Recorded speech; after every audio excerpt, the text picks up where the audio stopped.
இங்கே இப்போ தூரத்தில் பார்த்தீங்கன்னா இந்த ஸ்டார்கேஸ் தெரியுதா? இங்கேருந்து தான் வந்து கீழே நடந்து போகணும். அதுக்கு ஜஸ்ட் ஆப்போசிட் இன்னொரு ஸ்டார்கேஸ் இருக்கும் டர்டில் டோர் சைடில். அதுவும் இல்லாமல் நான் இங்கே வந்து காமிச்சிருப்பேன். இங்கே தூரத்தில் வந்து நம்மளுக்கு ஸ்விம்மர்ஸ்லாம் தெரியுறாங்க பார்த்தீங்களா? இங்கே கொஞ்சம் ஸ்விம்மர்ஸ் இருக்காங்க. அப்புறமா நடுவில் அந்த சில ராக்ஸ் இருக்குல்ல, அங்கேயும் வந்து மேலே கொஞ்சம் ஸ்விம்மர்ஸ் இருக்காங்க. சரி, இந்த ஜுராசிக் கோஸ்ட் டர்டில் டோர்னு சொல்லிட்டு இருக்கேனே, இந்த ஜுராசிக்னு ஏன் சொல்கிறேன்? டர்டில் டோர் இதுக்கு எதுக்கு பேர் வந்தது அது ஏன் தெரியுமா?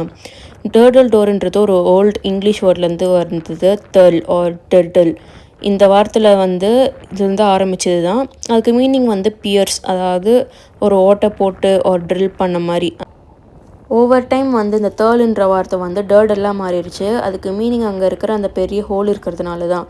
அங்கே இருக்கிற இந்த நேச்சுரல் லைம்ஸ்டோன் ஆர்ச் ஒரு டோர் மாதிரி இருக்கும், அந்த ஒரு ஆர்ச்வே மாதிரி.